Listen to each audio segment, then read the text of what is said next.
আমি একজন মুসলমান এবং দুটি পাড়ায় আমায় ঢুকতে দেওয়া হয়নি। হিন্দু বাঙালি মুসলমান বাঙালিকে বাঙালি বলতে চাইছে না, মুসলমান। আমি এই ব্যাপারে প্রথমত মাননীয় শ্রীমতী মমতা বন্দ্যোপাধ্যায়ের সঙ্গে একমত নই। এইভাবে শান্তি বাহিনী যায় না। আমার এই বাড়িতে বিরাজ করছেন স্বয়ং কালী, আমি পুজো করি। বাংলাদেশের মানুষদের সঙ্গে আমার গভীর সম্পর্ক হয়েছে। আমার কোথাও মনে হয়নি যে সংখ্যালঘুরা ওখানে নিপীড়িত। আমি যে দেশের নাগরিক, সেখানে আরেকটি দেশের পতাকা অপমানিত হয়েছে। যারা করছেন উভয় পক্ষই তরলমতি, অশিক্ষিত এবং উজবুক। আমেরিকা মনে করে পুয়ের্টো রিকোর 51তম অঙ্গরাজ্য। আমরা ওখানে ওইরকম মনে করি। বাংলাদেশ ওটা আমাদের। বাংলাদেশের কাজ কি? ইলিশ মাছ সরবরাহ করা। বাংলাদেশের মানুষ আমায় যে সম্মান দিয়েছেন, কোনোদিন এইখানে কেউ দেয়নি। কবির সুমন স্টেজে গেল 13 বছর পর, প্যাকড অডিটোরিয়াম, ধুতি এবং পাঞ্জাবি পরে, এবং এইভাবে হাত তুলে নমস্কার করলাম। আমি কিন্তু সালাম দিইনি। যখন আমি সুমন চট্টোপাধ্যায় ছিলাম, এই নামটার সঙ্গে হিন্দু ব্রাহ্মণ্য ধর্মের ধ্বজা একদম লাগানো। যখন আমি কবির সমান নামটা গ্রহণ করলাম, এই ভেবে যে এতে কোনো ধর্মের নাম থাকবে না। পতাকার চেয়ে ভালোবাসা বড় আপনিই লিখেছেন। বাংলাদেশে ভারতের জাতীয় পতাকা মাড়িয়ে হাঁটা চলার যে দৃশ্য ভাইরাল হয়েছে, কি বলবেন? ভালোবাসা দিয়ে এই যুদ্ধ জেতা সম্ভব? আপনি যদি পতাকার অবমাননা বলেন, আমার 76 বছর বয়স হয়েছে, আমি দেখেছি আমি যে দেশের নাগরিক, সেখানে আরেকটি দেশের পতাকা অপমানিত হয়েছে। আমি এগুলো নিয়ে এখন কোনো বলবো না, কারণ সঙ্গে সঙ্গে লাইবেল হবে, অর্থাৎ একটা মামলা হবে। কিন্তু এটুকু জেনে রাখুন, আমি তো মিথ্যা কথা বলছি না। আরও জিজ্ঞেস করতে পারেন, আমাদেরই এক প্রতিবেশী রাষ্ট্রের পতাকা এখানে অপমানিত হয়েছিল। এইটা যারা করেন তারা দেশপ্রেমী নন, তারা দেশদ্রোহীও নন, তারা এক ধরনের উজবুক, পাগলাটে লোক, খ্যাপাটে। কাজেই বাংলাদেশে যে পতাকা হয়েছে, তারপরে কিন্তু আবার আগরতলায় ভারতের লোকেরা, তার তো ভারতের বিজেপি হলেও তারা তো অর্থাৎ পোল্যান্ডের লোক হয়ে গেলেন না। বিজেপির সমর্থক তারা, শুনেছি, খবরের কাগজে যা পড়েছি, তারা ওখানে গিয়ে তো ওদের পতাকা ছিঁড়েছেন, মানে বাংলাদেশের।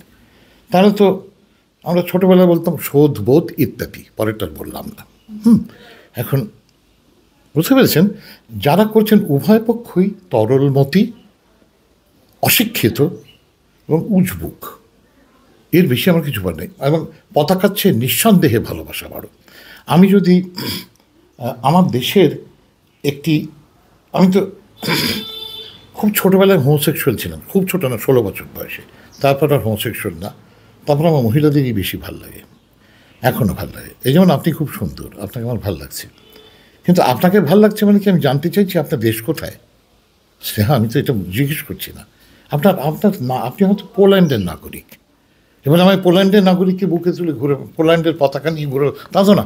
আমার তো আপনাকে ভাল লাগছে মশাই। আমার এই জায়গা থেকে বলে যে পতাকার চেয়ে ভালোবাসা অনেক বড়। বাংলাদেশে তো আপনার বহু বন্ধু, স্বজন, ঘনিষ্ঠরা রয়েছেন, তাদের সঙ্গে কথা হয়, কি জানতে পারছেন? না, তেমন হয় না, তেমন হয় না। কেননা দু একজনের সঙ্গে কথা হয়, আর তাদের সঙ্গে এই বিষয়ে একটি কথাও হয় না। তার কারণ তারা আমায় ভালোবাসেন, আমিও তাদের ভালোবাসি। এই ভালোবাসাবাসির কথাই হয়, সত্যি বলছি। হিন্দু সন্ন্যাসী চিন্ময় কৃষ্ণ দাস গ্রেপ্তার, সংখ্যালঘুদের উপর অত্যাচারের অভিযোগ। বাংলাদেশের সার্বিক চিত্রটা আপনাকে কতটা বিচলিত করছে? একটু বিচলিত করছে না। তার কারণ হচ্ছে সবটাই বানানো, ডিসইনফরমেশন। এটুকু খবর আমি রাখি। হ্যাঁ, আর আরেকটা কথা, সারা পৃথিবীর সংবাদ সংস্থা, মানে এমন নয় যে বাংলাদেশে কেবলমাত্র বেছে বেছে ভারতের সাংবাদিকরাই থাকেন বা সংবাদ সংস্থার প্রতিনিধিরা। ঢাকা তো একটা ক্যাপিটাল, কলকাতা কোনো ক্যাপিটাল না। হ্যাঁ, কাজে সেখানে আরও বহু দেশ আছে, তারা তো কেউ কিছু বলছে না। কাজে এটা যে হচ্ছে, এটা ডিসইনফরমেশন, পরিকল্পিত। অগস্ট মাসে জলের গান ব্যান্ডের রাহুল আনন্দের বাড়ি দাউ দাউ করে জ্বলল। আপনি বারবার বলেছেন বাংলাদেশ আপনার মনের খুব কাছে। এই ঘটনা আপনার উপর কি প্রভাব ফেলেছিল? খুবই প্রভাব ফেলেছিল। ঠিক যেমন আমি একজন মুসলমান এবং দুটি পাড়ায় আমায় ঢুকতে দেওয়া হয়নি। হ্যাঁ, প্রতিটি কথায় কথায় আমায় এগুলো শুনতে হয়। আপনার কেমন লাগছে শুনে? আপনার বয়স কত? আমার 76। আমার চেয়ে আপনি বয়সে ছোট, কেমন লাগছে? সম্ভবত আমি আপনার পিতৃতুল্য। কাজেই এই যেটা হয়েছে খুব বোকা বোকা ব্যাপার যারা করেছেন। ঠিক যেমন এইখানে কথায় কথায় কি কি হয় আমরা সবাই জানি। যেমন ধরুন আপনাকে একটা অন্যভাবে বলি, হিন্দু বাঙালি মুসলমান বাঙালিকে বাঙালি বলতে চাইছে না, মুসলমান। এবং এবারে আমাদের গুরুকে সবার আগে শরৎচন্দ্র চট্টোপাধ্যায়, তিনি শ্রীকান্ততে লিখছেন যে আজ বিকেলে অমুক মাঠে বাঙালিদের সঙ্গে মুসলমানদের ফুটবল খেলা আছে। হুজুর, এরপর আমার কোনো বক্তব্য নেই। হিন্দু মন্দির জ্বালিয়ে দেওয়া হচ্ছে, কলকাতা বাংলা দখল করার হুমকি আসছে, সাধারণ মানুষ হিসেবে আপনার কি প্রতিক্রিয়া? আমি সাধারণ মানুষ খুব একটা না, আমি অসাধারণ মানুষ। এবারে আমার প্রতিক্রিয়া হচ্ছে এই যে তার আগে এখানকার একটি টেলিভিশন চ্যানেল, যারা সন্ধ্যা মুখোপাধ্যায় পদ্মশ্রী খেতাবটা নেননি বলে তাকে দেশদ্রোহী বলেছিল, তারা বলছেন তো চট্টগ্রাম দখল হবে। এবার আপনি কোনো প্রশ্ন করছেন না কেন? তারা তো প্রচার করছেন চট্টগ্রাম দখল হবে, সেটা তো কিছু বলছেন না দিদি। বাংলাদেশে যখন ছাত্র আন্দোলন হয়েছে আপনি লিখেছিলেন, বন্ধ হোক উল্টো পাল্টা কথা বলে দেওয়া, বাঁচুক বাংলাদেশ। এরপর সরকার বদলেছে, যা চেয়েছিলেন তা কি হয়েছে? আমি তো তেমন কিছু চাইনি। আমি চেয়েছিলাম স্বৈরাচারের নিরসন হোক এবং বাংলাদেশের মানুষ, আমি তো বাংলাদেশে থাকি না ভাই, থাকেন বাংলাদেশের লোকেরা, তারা আন্দোলন করেছেন এবং তারা যা দরকার করণীয় বলে মনে করেছেন সেটা তারা করেছেন। আমার তো খারাপ লাগছে না কিছু, আমায় তো কেউ বাড়িতে এসে মারধর করেনি। বাংলাদেশের সার্বিক পরিস্থিতি যা খালি চোখে দেখছেন, তাতে কি মনে হচ্ছে সেখানে সংখ্যালঘুদের অধিকার সুরক্ষিত? প্রথম কথা হচ্ছে, আমি খালি চোখে তো দেখছি না, আমি তো যাইনি বাংলাদেশে। যতবার গেছি ততবার দেখেছি, কখনো কোথাও দেখিনি যে, আচ্ছা একটা আপনাকে কত কথা বলি। আমার নাম কবির সুমন, আইনত সংবিধান মোতাবেক 2000 সাল থেকে। তার আগে কিন্তু আমি সুমন চট্টোপাধ্যায় ছিলাম এবং সম্ভবত আমার চেয়ে বেশি খ্যাতি পশ্চিমবঙ্গের খুব কম শিল্পীর কপালে জুটেছে। আমি কিন্তু সুমন চট্টোপাধ্যায়, অর্থাৎ বর্ণশ্রেষ্ঠ, ব্রাহ্মণ বলে নোয়ায় না মাথা, কে আছো এমন হিন্দু, আমাদের কোন পূর্বপুরুষ গেলে ফেলেছিল সিন্ধু। এবারে আমি যে সুমন চট্টোপাধ্যায় ওখানে গিয়েছিলাম, আমার কি গান শুনতে কারা এসেছিলেন? শুধু বাণুজ্যে, মুখুজ্জে, গাঙ্গুলি, চক্রবর্তী, সান্যাল, এরা, তাই না? তা তো না, সবাই মিলে এসছেন শুনতে।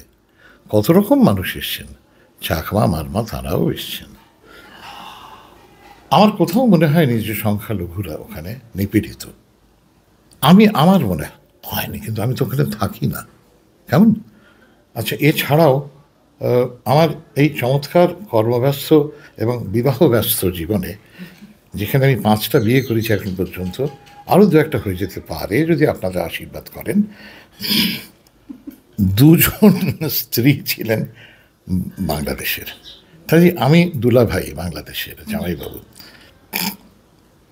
কাজে আমার সঙ্গে কিঞ্চিত ঘনিষ্ঠতা। এছাড়াও বিবাহের বাইরেও আমার অল্প 25 বছর বয়স থেকে আমি পশ্চিম জার্মানির বাংলা বেতার তরঙ্গ ডয়চে ভেলের বাংলা বিভাগে কিছু কিছু কাজ শুরু করি। ফাইনালি আমি সেখানে একজন সিনিয়র এডিটর হিসেবেও যোগ দিই 86 সালে, 87 সালে। আর তার মাঝখানে আমি ভয়েস অফ আমেরিকার ওয়াশিংটনে বাংলা বিভাগে আমি চাকরি করেছি। তারপর চাকরিটি ছেড়ে চলে এসেছি। এই কাজগুলো করতে গিয়ে বাংলাদেশের মানুষদের সঙ্গে আমার গভীর সম্পর্ক হয়েছে, গভীর সম্পর্ক। একটি সম্পর্ক, তার একটি থেকে সেটা আমার বাবার তাড়নায় বিবাহ অবধি গড়িয়েছিল, সুখের বিষয় এবং পরমেশ্বরের অপার কৃপা যে বিবাহটি ভেঙে গেছে, উনি কেটে পড়েছেন, মাঝা গেছে। আচ্ছা, এবারে কিন্তু বাকি যে বিবাহ বহির্ভূত মেয়ে শুধু না, এতজনের সঙ্গে এত সম্পর্ক, তার মধ্যে হিন্দুও ছিলেন, বুদ্ধিস্ট ছিলেন, মুসলমান ছিলেন, সবাই ছিলেন, তো খ্রিশ্চান ছিলেন। তা আমি তো কোথাও দেখিনি কেউ কোনো অসুবিধের মধ্যে আছেন। কিন্তু আমার এক মুসলমান স্ত্রীকে নিয়ে আমি আমেরিকাতে একটি জায়গায় একটি গানের উৎসবে গিয়েছিলাম। তো সেখানে একজনের বাড়িতে খেতে ডেকেছে আমাদের, এবং সেই বাড়িটা হিন্দুদের বাড়ি, হিন্দু বাঙালির। আচ্ছা, আমি আমি কিন্তু তখন কবির সমান হয়ে গেছি, কিন্তু আমি তো মুসলমান ভাগ করি না। যেমন তার আগে আমি হিন্দু ভাগ করতাম না। আগামীকাল যদি খ্রিস্ট ধর্ম গ্রহণ করি, সারাক্ষণ ও লর্ড এরকম করবো, তা তো না। এবারে আমি কিন্তু দেখলাম সেই গৃহকর্ত্রী তিনি আমাকে যখন পরিবেশন করছেন, তখন আমার থালার সঙ্গে তার হাতার একটা একটা মিলন যদি হয়তো হবে এই ভেবে তিনি কিন্তু কুণ্ঠিত হচ্ছেন না, খ্যাট করে তিনি দিয়েই দিচ্ছেন খিচুড়িটা, এবং হয়তো থালার সঙ্গে একটু লেগেও গেল। কিন্তু আমার স্ত্রী, যিনি মুসলমান, তাকে যখন দিচ্ছেন 5 ফুট ওপর থেকে, এগুলো সব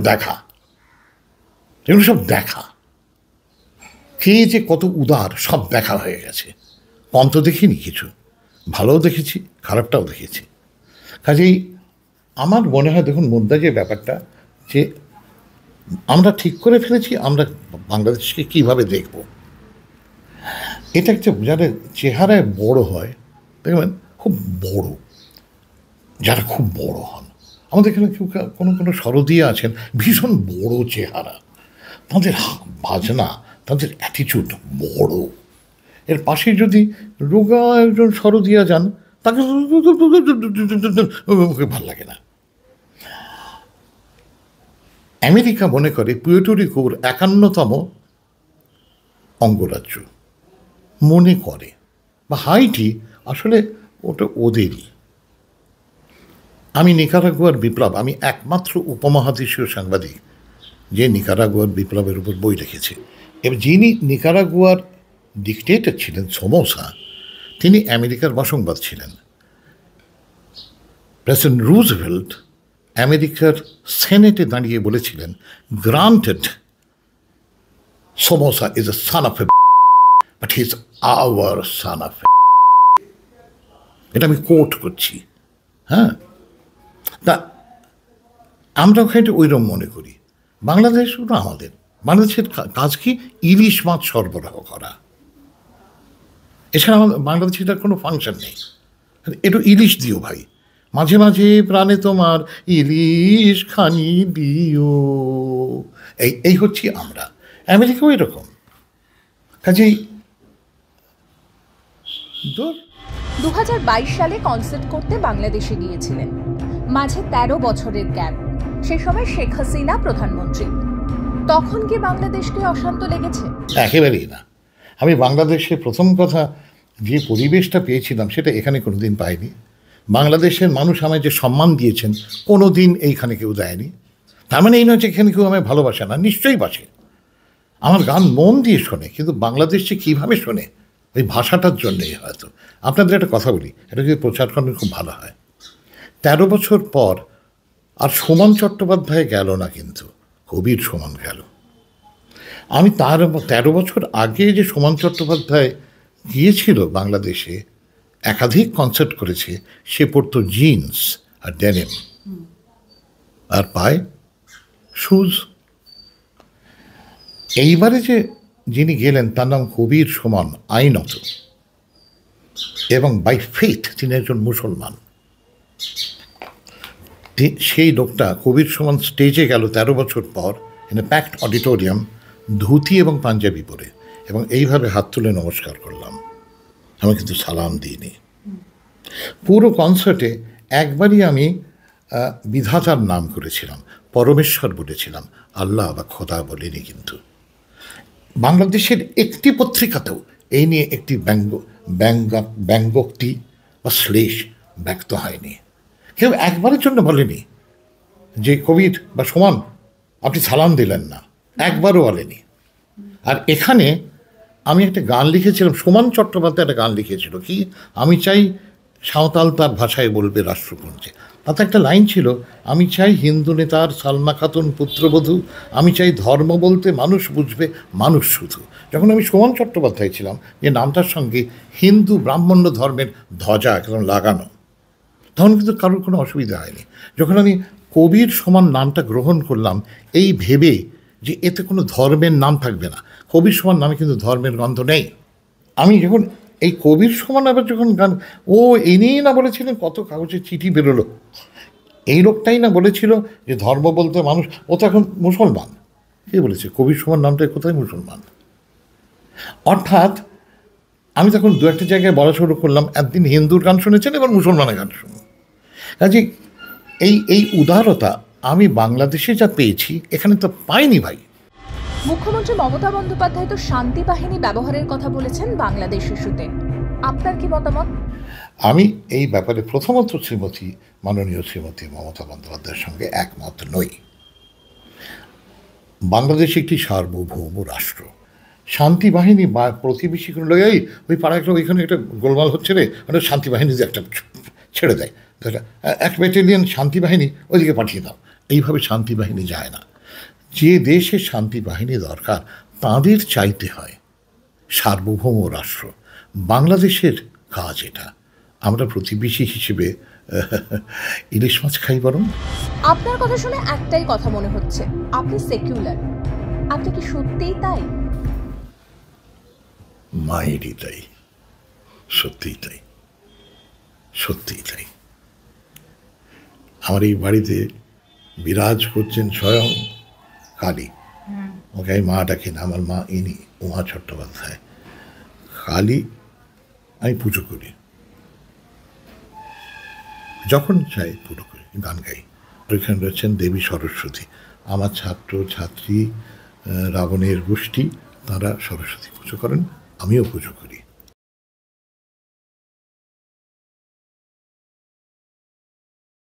ফলো করুন এই সময়.com।